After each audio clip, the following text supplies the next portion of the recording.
Welcome to the Point of Difference Rugby League podcast. I'm your host, Dave, and today we're going back in the day with a Melbourne Storm and Bulldogs legend. He's an assistant coach of the Jillaroos and an NRLW coach as well. It's the one and only Jamie Feeney. How are you, man? Yeah, good, thanks, Dave. Really good, thanks from over here in Oz. How are you, mate?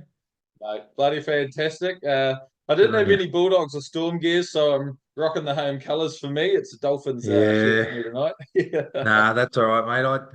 I don't have many Bulldogs or Storm colours anymore either, but No. I do have them in my new logo, my business logo. So Oh, nice. all of What's your that. business? What are you doing? Oh, mate, I'm doing some development work up here as a small business back up in the Hunter. I've moved home, moved all the way back to the Hunter Valley and living in Aberdeen where my wife's from and working at my old high school. So a lot of the kids that I work with are from my high school and I just want to give them the education that I got when I left here to go and play footy, but and teach them the things that they don't quite know to hopefully give them the opportunity that I got, what in 1996, which is a long, long time ago. I was 12 in 1996. Well, thanks. Yeah, well, I You're feel welcome. very old, You're very welcome, old. mate. So speaking of kids, I hear you've got a multitude of children that and a couple of twins that keep you on your toes. So how's home life? Yeah. And it's pretty full on for you. Oh, they certainly do, mate. Yeah, they're chalk and cheese. So they never want to do the same thing. They never want to watch the same show. Like They a wake married up at couple. 6:30 in the morning on our one TV. They want to watch two different things. And then it goes all the way to one goes to sleep really easy, the other one's so bloody hard. So they're that opposite that yeah, the wife and I, well, if I had hair, I'd be pulling it out, but nah, mate, yeah, it's a tough gig. Twins is a tough gig, and yeah, I think we should have done them one at a time rather than or two at once. But sometimes you just don't get to choose. Yeah, well, you're not selling it very well, so I'll take your word for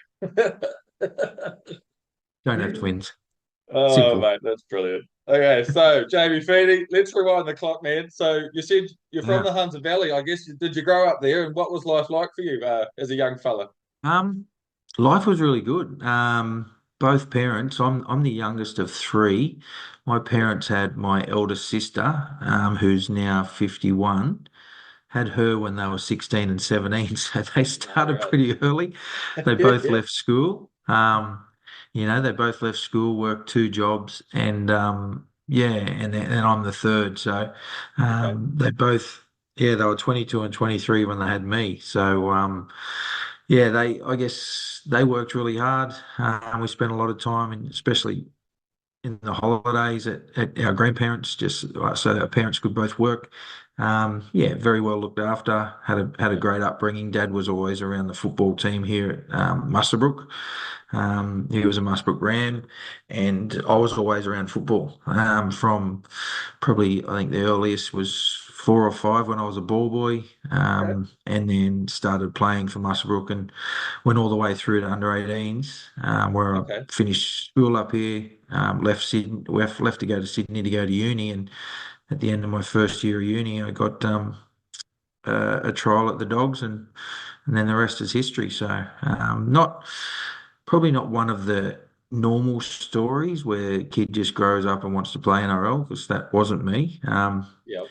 Was an okay player, but I wasn't great. But Okay. then in my first year of uni, when I hated Sydney, I absolutely hated it. I would come home every weekend, 3 hour trip, every Yeah. weekend to play footy back home with my mates and love that. And then at the end, yeah, at the end of that year, I got an opportunity to trial and I did it and got picked and Nice. yeah, and then moved on from there. Rightio. So what was it about the game when you were a young fella coming through all those, rep sides and all your under 18s and everything? What was it about the game that made you want to keep coming back every week and putting your body on the line? To be honest with you, up here in the Hunter Valley, there wasn't a lot back then that we could choose from. Okay. we didn't have soccer back then, so it was either rugby league in the winter Yep. and cricket in the summer, or Okay. you would. If you wanted to play AFL, we had an AFL team here, but not many people did in Muswellbrook. They played in the. If you want to play AFL, you had to play in the Newcastle comp and travel a fair bit. But rugby league was really strong, and as I said before, growing up with my dad playing rugby league and being around it from day dot, then. Yeah, it was just a rite of passage for me to be there. Yeah. All day Saturday at junior footy, and then all day Sunday at senior footy, Okay. and there that was just my upbringing and life. And I guess I enjoyed the game once I got to understand it. I don't think I Yeah. really started to really understand footy until I was about probably 13 or 14. But then my school side had some success. Our rep sides, the local group side, which is just Group 21, we had a little bit of success in some of the carnivals that we had against the other regions up here, and then that competitive side came out, and Yeah. yeah, and then I just loved it, and Yeah. yeah, you love winning, but I just love playing the game. I just love competing, and basically I was brought up with it, so I loved it from day dot.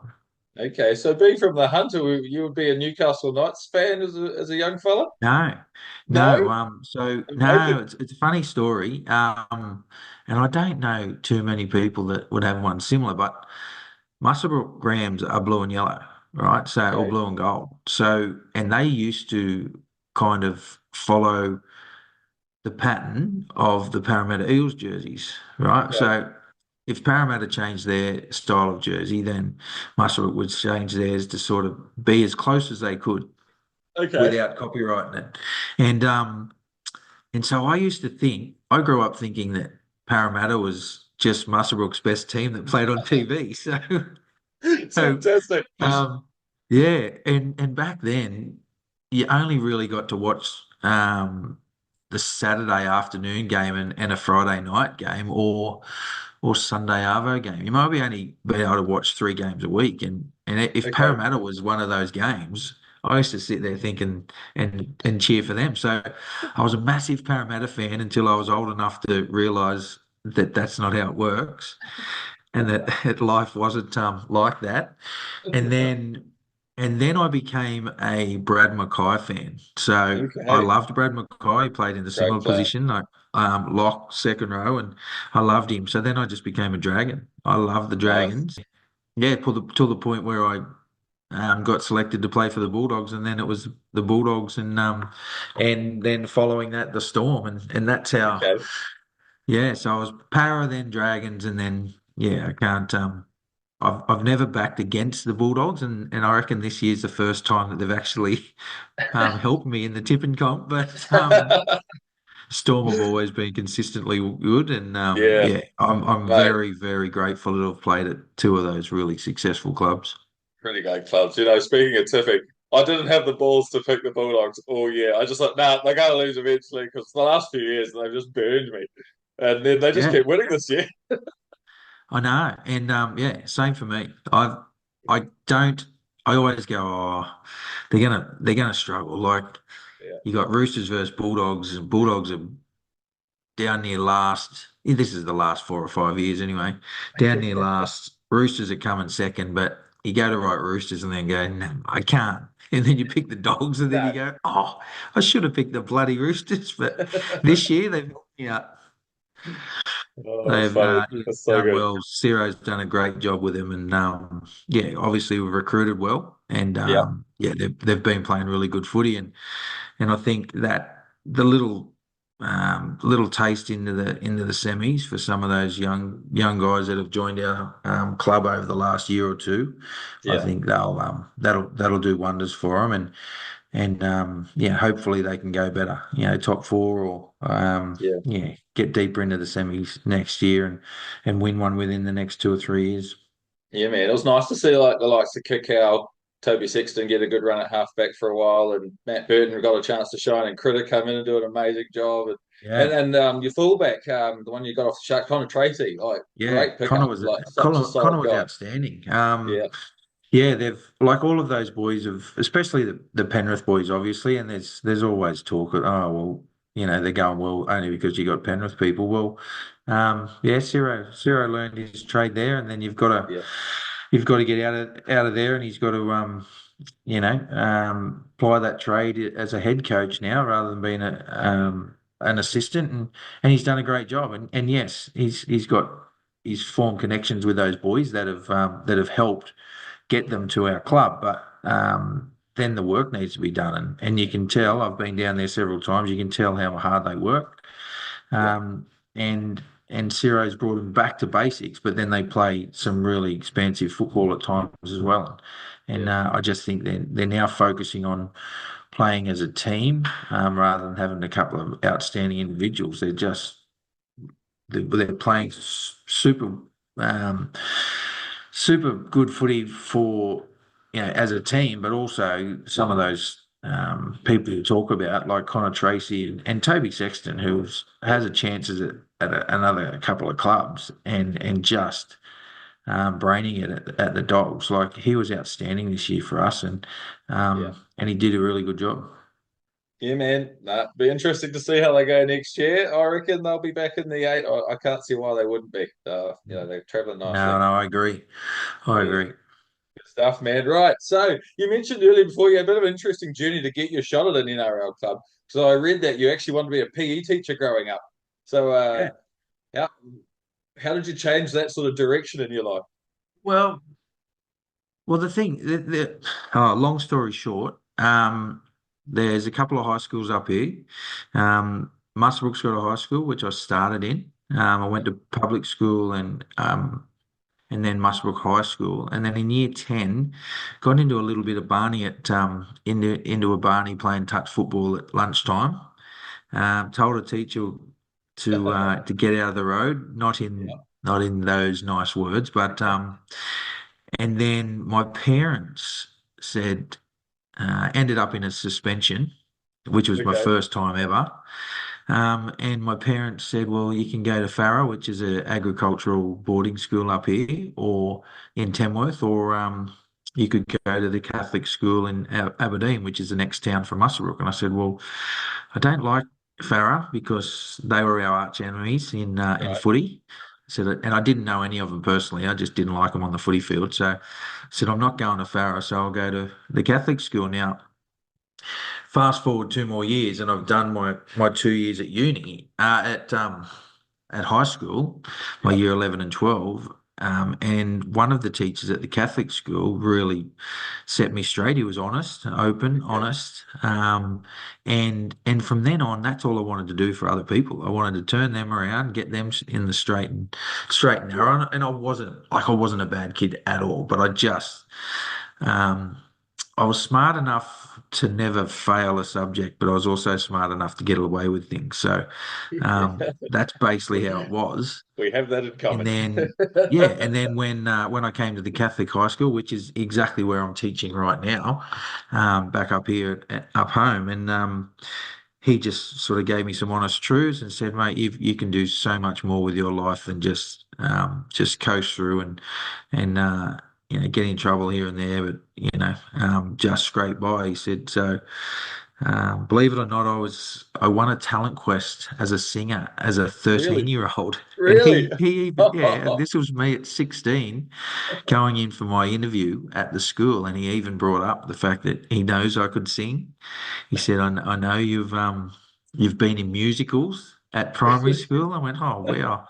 He said, I want you to do that here because there's Okay. kids here that won't do that. He said, but and I know that you've been the captain of the Musbrook High School team and you've been involved in football for a long time. And he goes, I want you to bring all of those traits to our school. Okay. And anyway, I did that. And then you fast forward it to the end of year 12, I get accepted into University of Wollongong. And then mum gets, oh, to be a teacher. So all I wanted to do, once he changed me and got me through that, and I did well enough in the HSC, but I wasn't, I wanted to be a physio, but I was definitely not that smart. Um, and so because he changed me, he goes, you know what? I want to do that for other people.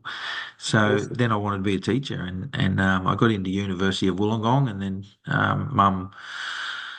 mum entered me into some competition to win a scholarship at the Australian College of Phys Ed, and which is in Homebush, and I won it. I got the full scholarship out of Oh a wow. couple of thousand people in New South Wales. And it was because, believe it or not, it was an academic and cultural. So I got 80 in my HSC, which was good, but Yep. I could have definitely tried harder. Um, and because I was a captain of the footy teams, because I was on the SRC, because I was one of the I wasn't the captain of the school, but I was a prefect and all that. And because I was in musicals Yeah. at high school, um, yeah, they said we're really interested in giving you this because of how well rounded you are, have been Nice. at school. And so with all of those things, I got an academic scholarship and cultural scholarship to go to university. So Amazing. saved mum and dad a fair bit of money. Yeah. And yeah, and I went to Australian College of Phys Ed, and yeah, the rest is history. I finished uni 3 years later. I had debuted in my last year of uni, and then Okay. went straight from graduating into full time footy for the next, what was it, 8 years. So, mate, it Far was out. yeah, it was a fast and rapid rise. But all I left home to go to Sydney to be a teacher, and then end up being a footballer. Crazy. So how did you juggle sort of NRL training, study for uni? Like that must have been a bit of a mixed bag for you. Well, I kind of only had it for about 6 weeks in 1999. I graduated in 99, so I started it in 96 and finished in 99, and I debuted in 99. I think it was round Okay. 12 against the Warriors. Correct. And remember when Robbie Kearns and that fell off the horse in Origin camp? Oh, Bradley Clyde. Yeah, Bradley Clyde. Yeah. Well, see, I only got a start because Clyde fell off the bloody horse. So, um, it was I didn't know about my debut till Wednesday Okay. of that week. And normally the teams are picked, and I hadn't played. All I'd played was reserve grade. I wasn't a full timer. I was a part timer. Yeah. Um, so I was just playing. Yeah, what it was. I think it was called President's Cup back in those Yep. times, and Yep. um. And I got a call on a Wednesday when I was at uni, and I couldn't take it because I was in a lecture.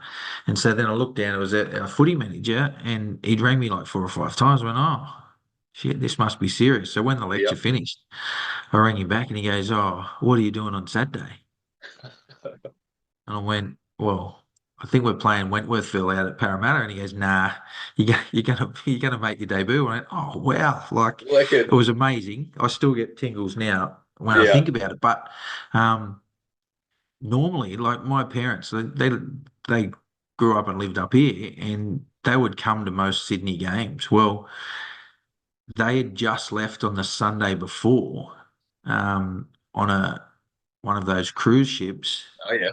to go overseas for 10 I days or must I something. missed it. Yeah, so they missed my debut. Um, so I couldn't even ring him, and I went, "Well, who the hell? Who can I ring? I can't even ring anyone. Got no family. I can't get a hold of them." Oh, So funny. they had to wait until because this was back in '99. The cell phones and the mobiles and all that weren't It was a weren't bit that crap well. back then, Yeah, eh? so I had to wait till they got on land for them to ring and just check in, Yeah. which is like, I think it was, I got told on the Wednesday, and I think it was like Thursday night. I couldn't even tell anyone yet. Like, I told my sisters, but they weren't overly interested. They're like, yeah, Um, okay, play footy, nah, whatever. oh yeah, good on you, Jamie. Whatever. And then I waited to tell mum and dad, and then they were wrapped, and they tried to, but they tried to get back, and I'm like, mum and Yeah, dad, you're on a cruise ship, as if you're gonna get not a what? Are you gonna get chance. a helicopter to fly back, or? Yeah, the 20 And they're grand. going, oh. So yeah, they missed it, but yeah, one of the best experiences of my life, and as I said, I still get tingles now thinking about it because I was very lucky to score with my very first touch in the Yeah, NRL, man. and then Yep. got a second one in the end, and we won 28-24. So, I remember the game, man, because I watched the Warriors a lot big in New Zealand. I've watched probably every Warriors yeah. game, bar a few, in their existence. And, Oh God. I still remember that game. I actually do, because you had the headgear. You stood out like Yeah. dog balls. So, yeah, yeah, first Yeah. touch of the Well, ball. How good. oh mate, it was funny because I was absolutely crapping myself to play against the Warriors. You had Big Joe Vungana. Yep, Wow, like the they were unit. twice as big as me. And I'm just crapping my pants. Going, what am I doing here? Am I supposed to be here? I was 90 kilo. They're all 115, 120, and I'm going, Yeah, I know. how am I going to do this? But Crazy. I literally, this is how it happened. I ran on the field. I was so nervous and so I was crapping myself. But I just said to Troy Stan, I said, mate, what are we doing? What am I doing here? And then he goes, oh, just stay outside me. You'll be right. I went, oh, Yep. righto. So I pushed up outside him. And then lo and behold, he just catches and passes me the ball like I was going to do something. A fancy 10 meters out. And Yep. I ran sideways across the field. I dummied to one of our centers. Their center took the dummy, and I just carried I think it was their center maybe their winger took the dummy, and I carried their center or half over the line and scored a try within 13 seconds of being on the field. So, That's amazing. yeah, and then you can even see I've watched them. One of the fans at the Bulldogs actually, like, and they are very good. They're fanatical fans, right? Yeah. And one of them, when I finished and I left there in 2000 and at the end of 2004 to come to go to Melbourne for 2 years, they made up a whole highlights package for me. Oh, wicked. And yeah, and I've got it on a link on my phone. It was unbelievable. But That's cool. I watch it and then I score a try, I look up at everyone. And it's not like I'm even smiling or laughing. I was just in shock. I was like, "What the hell has just happened?" But yeah, it's funny.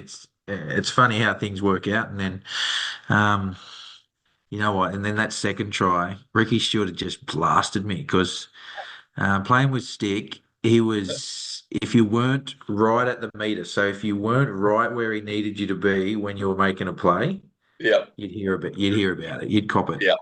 Um, and so he just given me a spray, and then we got the ball back, and so I tried to run. I ran the same line again, and he cut me out. He's like passed it straight across, and then all I did is Barry Wood got it, bent the line a little bit, and then I just was jogging in behind Barry, and he Yeah. he got an offload pass it to me, and I dived over the corner again. So. Cheers, Rick. I didn't really have to do too much.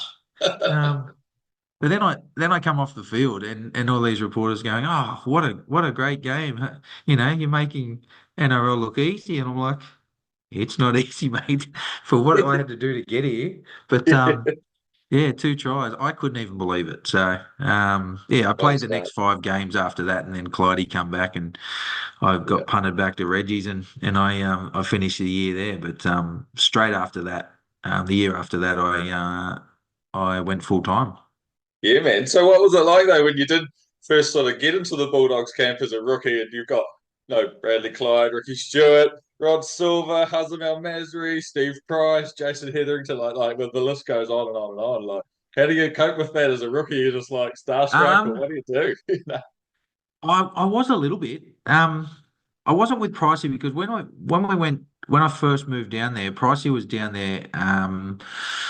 I moved into the houses that they had for us at the end of '96. So that was my end of my first year of uni. I was living in that area anyway, in a boarding house, um, a university boarding house. So I just moved into there, and Pricey was living there because Joe and the kids hadn't moved down by that time. Okay. So I knew Pricey well. Because how it works there, the houses have house parents, and you'd go to their house for dinner. Okay. Um, and so we'd sit around, and so Pricey you'd see all the time. You'd see some of the reserve graders that were in the housing all the time, and that most of those guys were Kiwis. Mike Yep. Smith, Matua Parkinson, Oh, those what a sort of great guys. play. Yeah, Yeah. they're all living in there. So I knew them, but yeah, when you get up to like your Jason Hetheringtons and those players that were playing Origin throughout Yeah, those man. years and all that, and now you're taking the field with them. I don't. I was nervous I was very excited. It happened really quickly, so I didn't really have a chance to catch my breath. I think I got two training sessions in Yep. before we had to play. So I seriously had no idea what I was doing. I was nervous. I was anxious. I was definitely excited, but yeah, I couldn't believe that I was going out in on the field with some of those guys. But Yeah. yeah, I guess over the because I was still a part timer. Wasn't full time, so Right. I'd have to leave. I'd have to leave. Lectures to go to training when training had to start because you couldn't be late for NRL training. No. But yeah, for that 6 weeks I was just juggling and it was really fast paced and everything. And then yeah, obviously and Clyde actually retired at the end of 2000. Yep. Um so that the year after. No, the end of he might have done the end of 99 with Stick. But and then I got offered an opportunity to go full time, and it just all worked out well because uni had finished, Yeah. and then I needed to find a job, but I didn't really because they offered me one in the NRL. Pretty handy. Yeah, but you know what? The funny thing is that those guys you get to know really well because back then it wasn't as professional as it is now. Like No. sometimes, without making it sound um, too easy either, because geez, we trained hard, but Yep.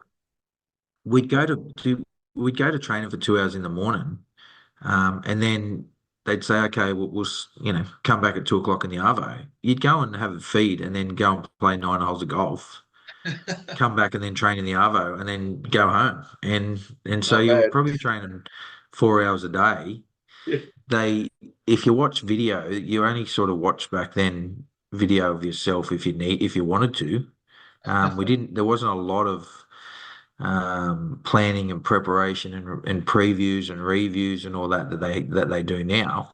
Um, because probably back then there were probably only 9 cameras rather than 39 cameras watching you. So the footage wasn't overly available either. Okay. And then you also didn't have all these clips to look at. And so yeah, you had a lot of free time and I guess back then it was a hobby we got paid well for rather than a job. Yeah. But definitely by the time I finished in '06 in Melbourne, it felt like a job. You went to work at eight in the morning and you came home Yeah. at 4 in the hour. Yeah, man. So what were some of the things you did at training? Um, like what were you like as a I like trainer as play well? pool and ping pong and all that stuff. No, Uh, no, the training was really hard. We actually had at the Dogs, like we did a lot of cross training. right. Because back then we had Folksy was the only first grade coach I ever had there. Okay. Um, and Billy Johnson was our first was the first conditioner that I had playing in the NRL, and it was hard because both of them could swim. None of them could Okay. run. Neither of them could run because their legs were gone. Yep. But both of them could swim, and they loved cycling. All right. So when you talk about training sessions for us would be riding out the M5 to Oh wow. Campbelltown and back with trucks flying past you at 120 kilometers an hour, trying to push you off the M5, and they're just flying. And we had to do it. And think I remember back when probably my second year of NRL in 2001, my second time as a professional year as a professional. You got the draw really early, and because what used to happen, Billy used to make the people um, that were injured Yeah. when they played Canberra ride all the way to Canberra. Yeah, Stuff it was that. either you get to Canberra or wherever the bus catches up with you. Yeah. Um, you can get on then. But the bus didn't leave until 2.5 hours after you'd left on your bike. So, yeah, and so there was a lot of cross training. I'm a terrible swimmer, and we did a lot of that. So, That's really fun. um, yeah, and Hate it. yeah, swimming. So swimming was really good. So really, swimming's really good for your fitness, Yeah, I because know. you got to learn to breathe and all that, or you drown and die. Yeah. But it's really good for your fitness, and I'm a terrible swimmer. So we used to have three teams, three different groups of swimmers, and they were the Marlins were the super Yeah. swimmers. Yeah. All right, you had the Dolphins were the middle ones, Right. right? Because the Marlins are faster than the Dolphins apparently, and then the last group is the Dugongs that just can't swim, and I was in the Dugongs, and without putting any what is it? Without making the Kiwis feel like they can't swim, Yeah. I was the only white fella in the dugongs. So the Right. rest of them were all had all come across from New Zealand. They were all either there. Yeah, they were all. Most of them were Kiwis Funny. that were in the dugongs with me, but I Awesome. was the salt with a bit of the pepper. So mate, Yeah. it was. Only thing I could do was run. So if it was just running, it was really like it was good for me. Me too, But we mate. didn't I'm do a a lot runner. of I running. love it. We didn't do a lot of running because Folksy and Billy Johnson couldn't run. So because they would join in every training session, and Right. if you didn't, sometimes they'd say, "Well, guys, if you don't beat us, we'll do it again." I'm like, "But this is all you do. This is all you do. But we have to play as well." But it was fun. It was a lot of fun. We trained hard, and I think on the back of that is a lot of success from us because Yeah. we were tenacious. We worked hard for each other. Yeah. We had a lot of respect for each other because of the work we had to get done Yeah. to play. And yeah, and to be honest with you, I got a really good grounding for it, even as a 19-year-old in my first year at the Bulldogs playing. Well, what was it called then? It was Melbourne Cup in the Super League in Okay. 1997. Yeah. And Gary Carden did that, and Gary Carden then coached me in reserve grade for 98. And he was as tough as Billy. Um, yeah, but Billy could fight and Gaz couldn't. So, Okay. and Gaz was slow, so you could throw one at him and run away. Oh, brilliant, man. So you said you went sort of full time in year 2000. I think you played about 18 games, scored about Yeah. 6 tries. Did you feel like that was that year you sort of came on as a player, your confidence grew, and you're making a contribution to the team as opposed to, running around like your head's cut off, you know? Yeah, Yeah. no, definitely, and those, I mean, by the sixth game in '99 when I played six straight and then went back and played reserve grade, um, I felt like I felt like I was still filling in, Right. then because then obviously Clydie got out, I fill in, Clydie comes back, I go out. You're out. So I thought the next year when I think I played almost all of I played 18 games in 2000, and I think I played every game in one, two, and three. Like the next 3 years or something, I didn't miss any through injury or poor form. And I think 2000 or the year 2000 was my time to where I learnt the most about how to play first grade football. We had a lot of really good guys around us. Obviously, we've mentioned some of them. Darren Britt was really good. Oh, what a legend. Yeah, yeah, absolute legend. Mitch Newton, Steve Reardon, those guys that Yeah. were those experienced guys that taught us how to train, how to play. Yeah, we're indebted to them because they didn't have to do that. Um, because we were essentially going to replace them in the team. Yeah. Um, yeah, and those sort of guys, Darren Smith, Yeah. really close with Darren Smith, always have been, and even to the point where we've taught when I taught in Queensland, up in Queensland the last 3 years, we'd run into each other at different schools, and school carnivals and that, and then go and grab a feed and a drink afterwards because we had a lot of similarities to us, and those sort of guys as they were not finishing up, but as they were towards the end of their careers, were teaching us young fellas how to play. And Yeah. I know that's how most systems would work, but we lost it. We lost it at the Dogs there for a few years, Yeah. and and that's why there wasn't a whole heap of success there. Because I think for several years at the Dogs there was an an aura where it was more about the person than the team, and the player than the team, and um, Okay. but not back when we were and that's how we learned. It was team first, and yeah, individual second, and those guys taught us that, and yeah, as I said, we're indebted to them for teaching us how to play, and there's no way I would have stayed there and been up there for so long, and played that many consecutive games if it wasn't for the help with those guys. Okay, man. All right. So, the year 2000, you've had your sort of, you've had a good solid season, but then the following year it really came together. Bulldogs make the finals. You're second on the ladder. Jamie Feeney's going to his first final series. Like, is that another Yeah, step again? Is the excitement elevated? Like, what's it like out there, man? yeah. No, it was amazing, and I don't know. It felt like I think in 2001, when I played consecutively, and there was no doubt that, and then obviously the commentators then start knowing who you are. Like Yeah. because we used to all wear the same Reliance headgear. There was five of us. Yeah, Darren And Smith because I as was well.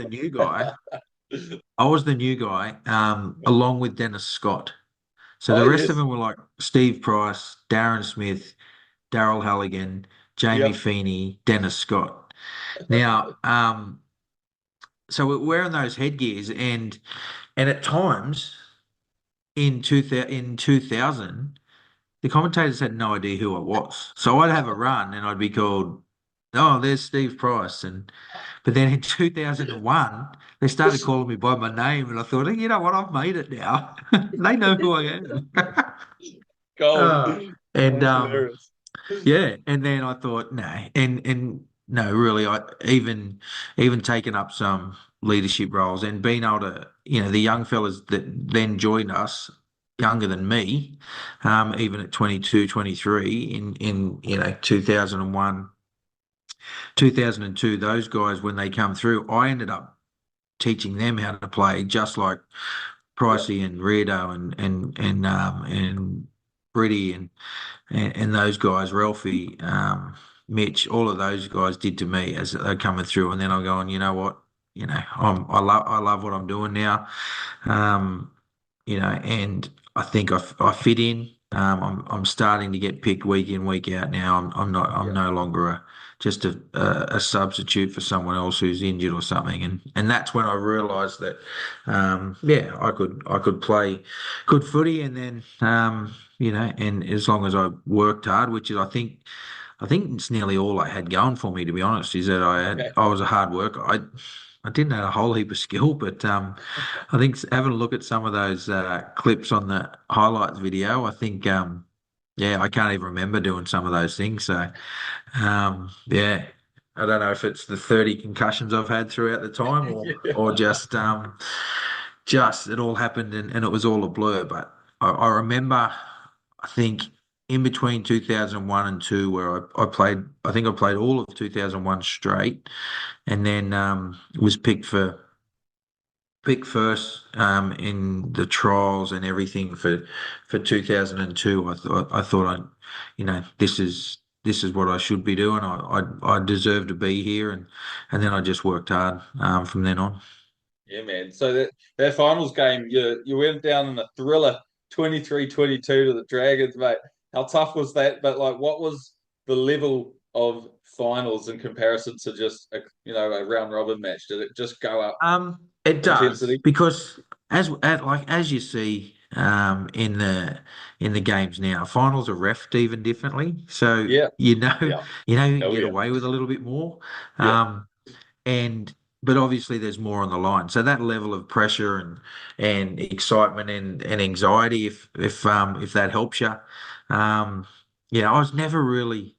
I never really got nervous to play. I got really excited okay, because, as I said before, like I was one of the ones that had to really work hard to stay there because yes, I played my career at 93 kilo, um, okay, which was light as, but I couldn't put yeah, weight on. And I sometimes I had to weigh myself with my boots and my headgear and my mouth guard in everything just so I could try and get 95. But I had to work hard to make sure I stayed fit because I was so small. But yeah, um, I think I think that the reason why I worked so hard made me confident that I could go out and get the job done. yeah, Um, and that's why I wasn't so nervous. I can't remember that we had guys that would get so nervous, even just in a comp game, that they'd be you go and need to have a spew or yeah. they couldn't stop shaking and all that just before a game with all this Wow, excitement. Well, no, I was just happy to be there. I yeah. loved the environment and as long as I did have a real weird routine, but as long as I followed that routine, I was always happy to go. Okay, you can't not tell me that routine now that you've said Yeah, that. no. Come on, let's hear I backed myself into a corner there. Um, well, I used to wear the headgear, obviously. it. Yeah, And so my routine was as soon as I walked into the shed, I walked in with my headgear in my hand and I had to put it up on the nearest hook to the door, okay, right? And then I'd go and find my locker, be in my locker and all that. I wouldn't wear it for warm up or anything. okay, But as I walked back through the door to go and play, I would pick that headgear up yeah, and then just carry it. Now, if I started the game, which out of my many games, I only started 20 out of all 132. So if I started the game, as soon as I went on the cross the white line, as I'm running on the field, the headgear would come on. If yeah, I didn't, then as soon as I crossed the white line as I'm replacing someone, the headgear would go on. And I guess that's a superstition, isn't it? But yeah, yeah, I don't know. It's just for me, it was a routine that made me feel confident. yeah. And if I didn't do that, like if I forgot or walked past and went and sat down before putting the headgear on, then I'd get anxious and nervous. But other than that, no, I know I'd done the work, so I knew I was ready to play, and yeah, I can't remember being overly nervous about any game. Oh, brilliant, man. So 2002, 17 wins in a row. The Bulldogs are absolutely flying. Mm, Salary cap scandal, dropped the bomb on the NRL. Bulldogs were yeah, stripped of their points.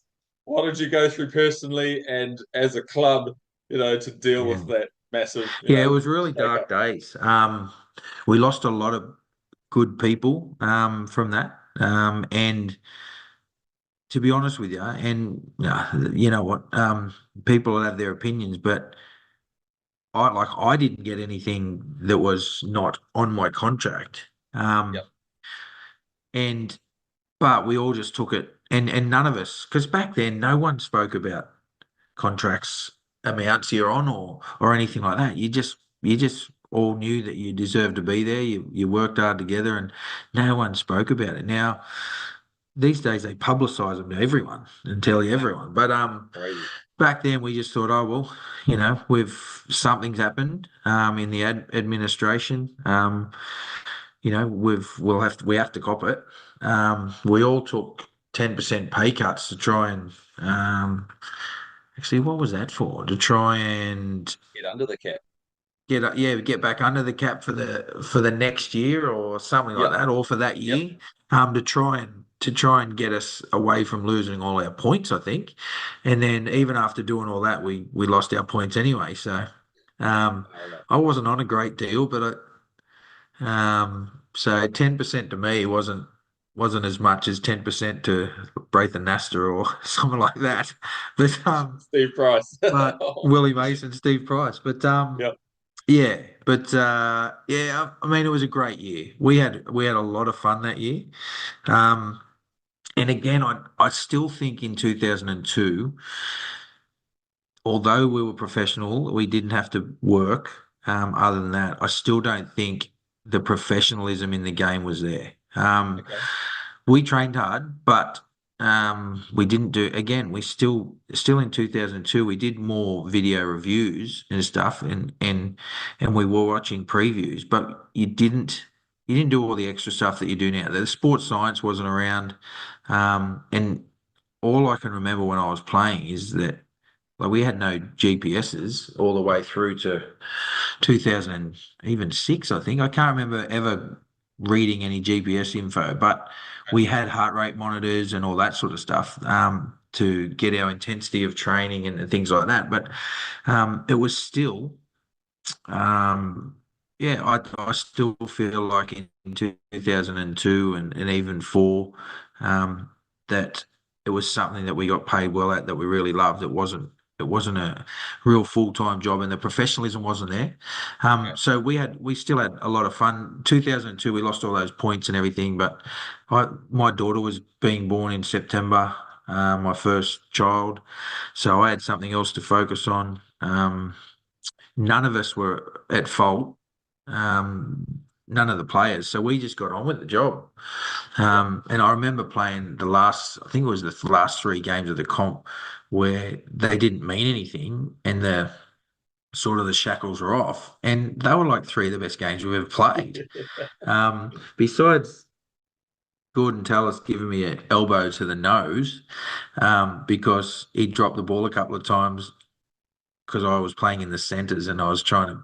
Oh, I was up and in all day on him, so he didn't have enough time to run over the top of me. But besides him getting frustrated and elbowing me in the nose in the last game of the year against the Bronx, then those games were like the best games we played because I guess we were playing for no points, so we were coming dead last anyway because they took all our points off us, and we'd won the 17 straight. And yeah, we'd got the work done. We just knew that the reward that we were after at the start of the year was not going to be there, and we played some fun, but some really good footy in those last few games. You did, man. The whole country was behind the Warriors at the time, and they were cheering for you boys to beat the Broncos in that last game to get the minor premiership. So well done. Cheers. Yeah, no worries at all. So, It's the least we can do. oh mate, that was an amazing time to follow the Warriors in New Zealand. The whole country, like, 'cause it's Yeah, rugby union mad over here, especially back yeah, I then. know. But mate, that was an incredible time to follow the Warriors. That was Yeah, crazy. I remember you talking about NZ, like we used to take our home game against the Warriors over there to Wellington. You did. It was the best. It was like we'd go over there for 10 days. It was the best 10 days of our life. Like it was unbelievable. Obviously we'd go around and we'd do a lot of promotional stuff, but we'd then get in the speedboats and all that in the Yeah. rivers and whatever they're called. What are they called? Those like the jet Yeah, like those boats. really, yeah, and then Yeah. you'd be going a meter away from a bloody rock Yeah. cliff wall, Yeah. and then they'd turn it, and you'd be flying the other way. We had a lot of fun over there doing all of those sort of things, but also, yeah, and then we'd play at what is it, the Cake Tin, Yeah, man. whatever that place is called, and Yeah, that's it. Yeah. oh, we'd have a brilliant 10 days over there, and that. You know how I was talking to you before about looking at the ladder and Yeah. looking at the draw at the start and looking for Canberra. Well, if you were playing against the Warriors in say whatever round it was, maybe round 16 or something like that, you Yeah. wanted to be in the team to play that when they went over to Wellington Yeah. for a Warriors home game because it was an unreal 10 days and yeah and the people are obviously so friendly and they love footy over there. They're lovely. Even though Wellington's a lot of rugby. Yeah. That's where I think I really understood how big rugby is, especially in that area. But yeah, people just loved sport, and there were several Bulldogs fans over there and down there. So yeah, they were the best, some of the best trips we had. That Yeah, and man. and North Queensland, Townsville trips were pretty good too. Yeah, man. Hey, did you play in that one at the Cape Town against the Warriors where they came back in the last 5 minutes in 2001? Yeah, Were you in that game? yeah, I And was. then Stacey missed the bloody kick for the win. I Unbelievable. know. Yeah, I'm pretty sure. I might have crossed the line in that game. I think I Okay. did. Yeah, off a charge down, 2001. Yeah, I think it Yeah. was charge Well, down. Charged down, picked the ball up, scored, thinking that then that was going to put us ahead and win. And then yeah, we missed three too many tries in tackles. 5 minutes, man. We took the foot off the throat, and yeah, they come back and That lucky was for us, crazy. Stace. Yeah. He's a great man though. He's Oh, really he's good. great, man. Because you know Yeah. what? They used to also come out with you afterwards, and you used to be able to have fun with all the opposition. Now Yeah. you can't these days. You can't do that. I feel sorry for these kids I got that no are idea. coming through now. You get Oh, in mate. trouble and get a highlights. Get in the Oh, right. highlights for the wrong reason. Yeah. Yeah, it's not fair, eh? Bloody Even though you're TikTok just and out there having a beer, it might be on a with a family member. Someone will pick up a phone and take a photo of you, and you're in trouble. And I yeah, feel sorry for these guys because it certainly wasn't like that when we were coming through. not at all. Yeah, man. So 2002, there was a positive light. You made was it country origin? Yeah. Yeah, you made the country origin side. So you made your first rep team at NRL level. How special was that? What was the preparation like? How was the game? Like, you must have been fizzing. You must have been fizzing with excitement. Yeah, I was. I mean, being from country New South Wales, I never got to play. So I played Group 21, which is my local league here, and then you go through there and you play against three other divisions, and then get picked in a Northern Division team, which is what I played in. But after that, you're playing what's called a country championships. Then you get to play for country, and that's growing up. That's what I kind of wanted to do. Yeah, And and then I missed out on that as a junior. But then they brought the city country in sporadically in and out yeah, several times, and it was kind of a selection game for New South Wales. Well, it kind of was, but then some people didn't play; they just went straight into the New South Wales team. yeah, But mate, it's a funny one. I Stephen Bradbury that one too because you talk about my debut and Clyde getting injured to get yeah. the call up. Well, Glenn Morrison got. I didn't get picked in the country team. I was a shadow, and then Glenn Morrison didn't pass the medical, so I got dragged in, and Take it, mate. and Take it. so yeah, I Stephen Bradbury that one too, and and it was just great because I didn't. I got called in on the Monday, not so late like a Wednesday this time, but we went out to Wagga and played the game out there, and a lot of my teammates from the Dogs, like Brent Sherwin and Hazemel Masri, who else might have been in that? Braith, Yes. they all played in the city team, so I got to Right. play against them for the first time as well, and they beat us, which Yeah. wasn't great, but yeah, it was just really, I guess for me it was memorable because I got to represent country New South Wales, where I grew up and played, and yeah, and where I got a start, and a lot of my family came out to Wagga, and a lot of my friends from school, and yeah, it was just a really good yeah, really good opportunity that I took. And yeah, it's just a memory, and I've got the jersey up on my wall. It's one of the Nice. things that I put up, and yeah, it's a really proud moment for me because it's something that I couldn't do as a junior, but eventually got there in 2002. Mate, that's beautiful. Absolutely loving that. That's so good, man. So a little bit further on, 2004, the Bulldogs went all the way to the Premiership, with the emergence of guys like Sonny Bill Williams, Jonathan Thurston, and your Braithen Ashtons. They're all playing unbelievable footy. Yeah, they were. And after being a part of the top 17 all year, unlucky you didn't make the grand final team. So did that leave a bit of a salty taste in your mouth? And do you feel like you're part of the squad even when you're 18th man? When you get the win. Um, I kind of. I don't know. It was a funny feeling at the time because, yeah, I played a lot of 2004, but then towards the back end, you had your Roy Asatasis, you had your Sonny Bills, obviously. Sonny Bill was coming through.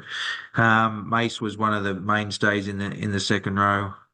Tony Grimordi was our starting lock, and then you start to find yourself not on the bench anymore and in and out of playing first or reserves and then when Pricey couldn't play. I thought, righto, well, folks, he's had a chat to me. He's gone, righto. So normally we'll play a forward there. Like you said, I've got JT there wearing number 19, and we'll sort of train you guys throughout the week and then see how it goes. And Okay. um, yeah, and then towards the back end of the week, I knew I wasn't playing. JT was getting more of a start, and after they picked the Roosters picked. I think they picked a smaller bench as well, or a smaller player on the bench. And sorry, they picked a bigger player on the bench, so we wanted to have a bit more speed and agility on our bench, and so JT got the start. Now, um, I always tell people, imagine if I got that start rather than JT, I could have been as good as him. But yeah, no, he went on to be a pretty good player, and Oh man, oh yeah, man. and I got sent to Melbourne to play for 2 years. I've done you well on Uh, that deal. You know? yeah, but no, it kind of um, I kind of felt like I wasn't part of it at the start, Okay. but then I guess like on the day, I feel like oh well, I'm moving to Melbourne now.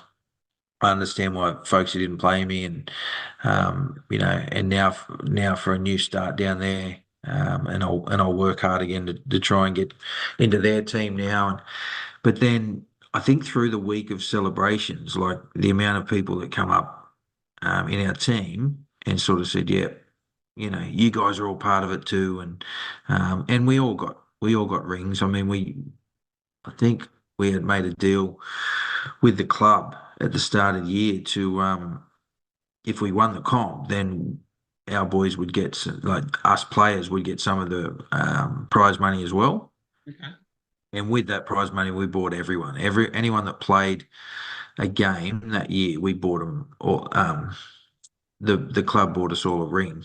That's awesome. Yeah, so we all got rings and everything. I've got it in my drawer and next to in my bedside drawer, and you look at it every now and again and remember what happened. But I think throughout the week, so yeah, I guess acutely, I on the day I thought. I'm not part of this. I celebrated like I was part of it, but yeah, Yeah. in the week after that, when we're going through everything, everyone sort of realised we had our general manager of footy tell us all, that it took a whole team to get it, not just the 17 players that took the field, and I think we realised it after that. Yeah, man. I couldn't agree more. Like it does. It's like when they say it takes a village to raise a child, but like Yeah, that's right. it's kind of like the same principle with an NRL side. Like so many injuries happen during the year. Someone comes in and does the job, and it gets you to the grand final, which is just as important. Yeah, that's right. Yeah, man. Yeah. Right. So you said you moved on to Melbourne Storm 2005. How did all that come about? And, what's it like changing clubs and how did that whole journey pan out? Yeah, it wasn't an easy decision. I think I had South Sydney as well around that time that was interested. Okay. And I had two young daughters at the time, and this is my first marriage, and they're now 22 and 20 at the moment. But I had those two. I think they might have, yeah, that they were like 3 and 2 at the time, or something Okay. like similar to that. And so we had a big move because we were moving down to Melbourne. Never lived there, never really been there, Yeah. only to play. Um, and and it was a hard decision, young family, and to go. And then we made the move. I spoke with Matty Geyer. Okay. So I didn't know him, but he was one of the guys that I didn't. Sorry, I didn't know him personally, but he was one of the guys that would, as I said before, he used to be able to have a beer and a drink with all the the players and socialise with them after all the games and all that. Right. And we used to do that a bit. And he was one of the guys that I'd sort of made a connection with. So I got his number, rang him, and yeah, and just asked him what the place is like. And he couldn't talk highly enough about the football Yep. side of things and how much he's even learnt at his age. And he was several years older than me, and he'd been to the Reds, and then come to Melbourne, and he said he's learning a lot. So I thought, well, in my game at the time, I still had a lot to learn. I could, as I said before, I worked hard, but I needed a lot of skill that I need to work on, Okay. and they focus on that every day down there. Still do now. Bellyache was my only coach down there, Yep. and he's still doing it now. Years and years later. So, yeah, and I just thought, well, I'll be a better footballer by going down. So it was a tough move for the family, but Yep. what Matty also said was that although we move away from all our family, the whole lot of the families are your family, and it's Okay. true, and it rang true down there for the next 2 years where. Um, my young family grew up with his young family as well, and Steve Kearney's young family, Yep. and a lot of the families down there were our young kids all.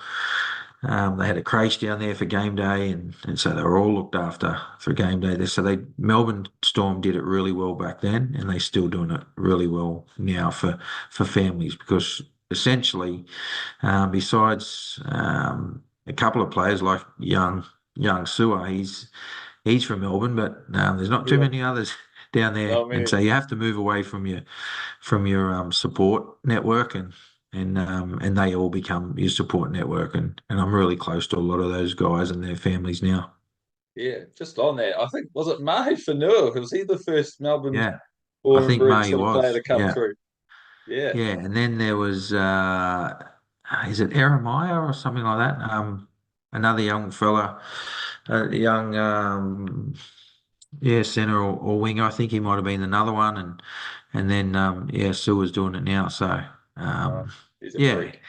Yeah, yeah. Oh, unbelievable he's unreal. speed. You can't teach that stuff. No, he's got a bit of cheeky about him too. I like Yeah, he does. that. He's Yeah, great. yeah, very So, good. you turn up to Melbourne. You've got Craig Bellamy as your coach. Did you know what he was like as a coach? What you were expecting, and what was he No, like? Was he a no, hard ass fella? I knew he had the attention to detail that I needed. I think at the Dogs we trained hard and we played hard footy, but I guess your basic skills and your absolute fundamentals weren't cemented in every day. Okay. And Buff Gaius, he told me that that's what they do. They do a lot of basic skill stuff, and I go, well, I need that right now. Okay. Um, and I would have loved to be down there for 4, 5, 6 years, but I got 2 years down there and I learned a lot. I got injured a bit. Okay. My body started breaking down a bit, but under bellyache, I learned how to play footy. Um, Okay. and and I credit him for the coaching, and the success I've had with coaching and my attention to detail that I have now as a coach, is what I got taught down there, even as a 26-year-old who'd already played 112 games before I went there. Right. I learnt a lot about football. And that's what they do. They do spend more time, and that's what I said before. I felt like I was a professional footballer by the time I finished down there, Okay. because you spend more time there. You've got, um, yeah, you do a lot more work. They do a lot of work. Like he's a workaholic, and everything he does is for the team to make the team good and make the individuals better. Yep. Um, and because he works so hard, and then he also trains hard, then um, you respect that and you want to give it back to him. You don't want to ever let him down, and that's a Yep. big part of the aura that he has down there, and what Yep. he and how he can consistently, like it's unbelievable how he can consistently get results out of the teams, even after they changed Yeah. so much personnel over the years, he's still got a consistently strong team that is always there, that are always there at the end. I can't Yeah. remember the last time they missed the finals. No, Be ages ago. I don't. Yeah, I don't know all the stats about it all. But what I do know is in the very first meeting I had with him, he's like, "Oh, so how do you like training, Jimmy?" And I've gone, "Oh, yeah, I don't mind it." I said we do a lot of. I said it's probably my ethic's probably the thing that's the best thing about me. He said, but I'm here to learn a bit of skill off you. And he goes, "Oh, don't worry, you'll learn that." And I'm like, "Yep, happy with that." And he goes, what about fitness wise? And I said, well, at the Dogs we did a lot of swimming, we did a lot of cycling, a lot of running. We had a lot of triathlons. We did some triathlons, some biathlons. We did all these Yeah. things. He goes, well, I'm here to tell you, Jimmy, we don't swim, we don't bike on a football field. So why would we do it for training? And I said, well, okay. I said, well, one thing We're I don't running. mind is running. So he goes, well, you'll do a lot of that. And I'm like, okay. I said, oh, all right, well, I'm happy with that. And there's some funny stories because he used to run with us Awesome. and he used to do the tan track and all that, which was just over the bridge and over the river there at what is Olympic Park, near Olympic Okay. Park or Amy Stadium where they're in now. But yeah, he used to come with us, but then we used to do this other place called Ruffy Park, and it was like a hill, but then it was like a 2K run, Oh, but probably 400 of it was like up in this long hill and yeah. yeah, and so he used to take off in it, and then the blokes that are slow, Yeah. that sort of like your Antonio Kafusis who couldn't run very well, your Alex Chans and all those guys, Yeah. Big they would boys. Big see Polynesian boys. they would just think he's gone and finished. And and he would be hiding in behind the trees. And so they would get to that hill and start walking. And then they just hear this voice saying, Kafusi, do not fucking walk again. They can't see him, but they can just hear him hiding and screaming at them. Yeah, so it was tough. Like they do train hard. They have their army camps that are notorious. And Brutal. yeah, I've been through them, but no, bellyache. I don't know, and I kind of get that. I understand why he ran with us because yes, he's a fitness freak, but he also like if we're all like if that old fella can bloody Yeah. do it, If then you there's can't no beat the excuse for coach, you us. might as well fuck off. Yeah, It's like, that's come it, on. 100%. Yeah. So there's that work ethic too, and they do work hard. They train hard down there. There is a lot of running, and you basically only ever got in a pool if you were injured Yep. and you both legs were broken and you couldn't run. Oh, it's hilarious. Was there ever a moment where you thought, why the hell did I come to Melbourne? This is killing me. Um, no, no, I don't No? think there was because Okay. I guess I was kind of happy to. I haven't been a rugby league nerd, but I've always loved it, Yeah. and I was just happy to learn. And and the back end where I I had a couple of bulging discs in my lower back, so I knew that the time was coming to an end. I had signed for I was there for 0506 Yes. and I had signed for 7, but my back needed either an operation or to rest. Okay. And so they offered me a coaching role with them, Okay. which which which was very interested in because yeah, I just love the game. And then they moved me to the Central Coast of New South Wales, which Right. was great too because it's only 2 hours from here where home is, and um, yeah, so they moved me to there, and I was going to run what was called the Central Coast Storm, which was New South Wales Cup in Okay. Jersey Flag. and Harold Matson SG ball teams, and I was sort of going to head that up and be the coach of the New South Wales Cup team. So it was a Nice. really good transition for me and my young family. Okay. And I thought I could have, believe it or not, South offered me so South were keen, They but wanted and I just you. went, nah, I can't do it. I can't. I rang Robbie Ross. I He'd been down to Melbourne a couple of times, and I'd met him, but I didn't really know him. But he had the dysfusion as well, Okay. and so I rang him and I said, mate, they've offered me this operation. Do you think I should have it? And he goes, oh, I'd wait till you finished. Okay. And I said, well, I don't know if I am or not. I don't know if I'm finished or not. But they're telling me that to have the operation. So I ended up not having it, but I just ended up retiring and I needed to have 5 years off any contact or Really? yeah. So I did Far that. out. I did that coaching. They moved me to moving to the Central Coast. I coached under them. Went down there a lot to see what they're doing, keep up to date with what's happening down there, and I learned so much in that Yeah. time that yeah. Now I just love coaching. So that's like, so how did that Jillaroos assistant coach opportunity come around? So that must have been quite a nice step up, and seeing the women's Yeah. game grow as Well, well. funny thing is, and again, story short, so 2007, 8, and 9, I was with the Central Coast Storm, Yeah. and then when the Melbourne Storm had all the salary cap dramas in 2009, Yeah. they left the area. And so they went, well, we're not going to have them there anymore. They had some local sponsors there that they didn't want to drag down and into all of the drama that was happening at the time. Um, and I had my young family in school. Okay. So I stayed on the Central Coast for a little bit. Um, and I didn't, and then I just coached local football there.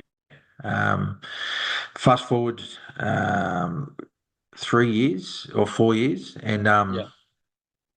and I'm now divorced, and my family and my ex moved my kids away, and I followed them down the coast to Thurrool, down at Wollongong.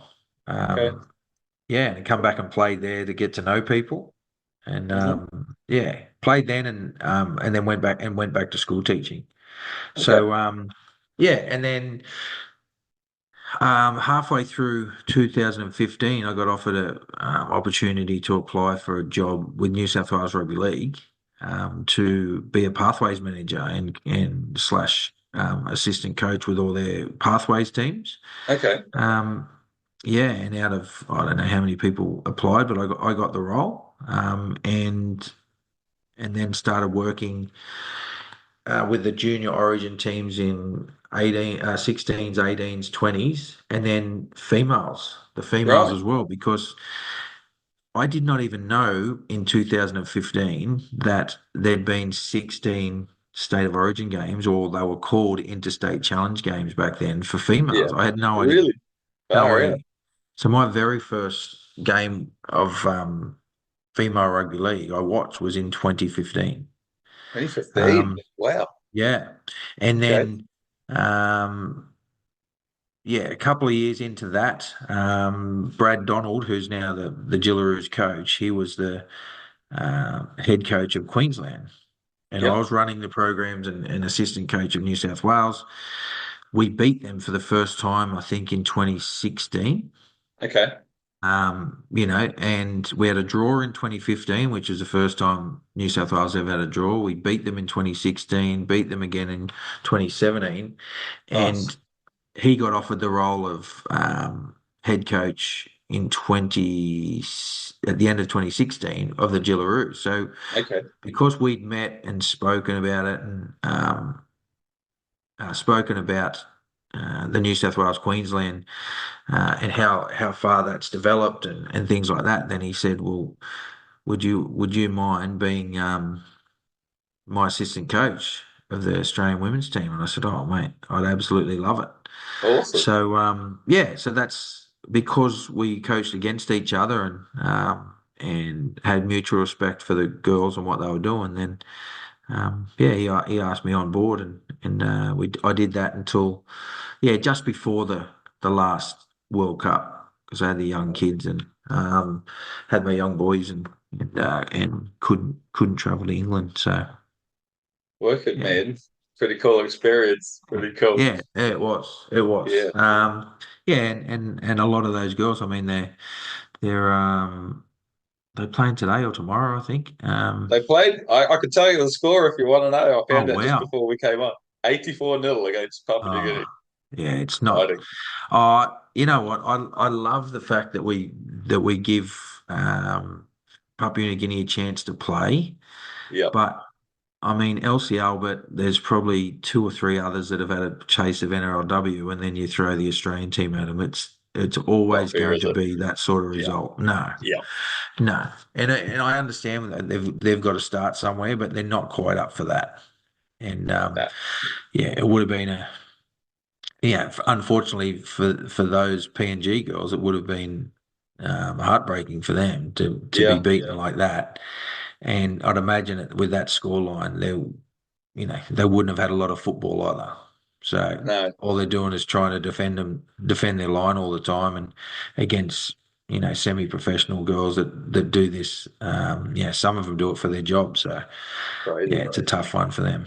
Tough. Well, you got the Kiwi Ferns next week here at Christchurch, so I'll be there. That's going to be epic. Go to Yeah. Kiwi Ferns just quietly. Well, yeah, well, the Ferns beat them last time, so Yeah. yeah, they've got the mantle at the moment. So Yeah. let's see if they can keep it. Of It's going to be fantastic, man. Right. Before we finish off, I really want to ask you a few of my fun questions that I ask everybody. course. Okay, so you know, what team do you support now in the NRL? Is it the Bulldogs, the Storm, or going back to your Parramatta Eels random team? Definitely not. Definitely not the Eagles. Definitely not the Eagles. But hey, with the next Storm guy now at the helm, who knows what they're going to do? Yeah, Rosie. I don't know how he's going Yeah, to go right. there, but yeah, he'll get them working hard. I know that because that's what you learn down south. But nah, mate. To be honest with you, with the Twins, they've just turned 5 last week. If there's a really good game of Friday night footy and they're asleep by 8 o'clock, I'll watch it. Other than that, I don't watch a lot of footy. I do like I would have loved the Dogs to come through a little bit further deeper into the finals, and I would have loved the Storm to win the grand final. But I'm more a footy watcher, not a fanatic of any team. But yeah, I've got a soft spot definitely for the blue and white and the maroon well, purple down there. Okay, fair enough too, man. Okay, so non-league related. What is your favorite TV show or series of all time? Chicago PD right now. Yeah, yep. What about Yeah, one I've from been back in the day? back in the day. Oh, definitely not anything like your home and aways and stuff. I used to watch with my dad. I used to watch like Magnum PI. I remember Oh, that, how good. and I'm really like in Magnum PI. I guess Chicago PD is like your modern version of that. Pretty much. So yeah, I love those. Like they're not true crime, definitely not true crime, but those crime and the police ones. And I would have loved, to be honest with you, I would have loved to do something like that. But mate, I'm not tough enough to be honest. I can't go and take on baddies every day. But I like watching people do it.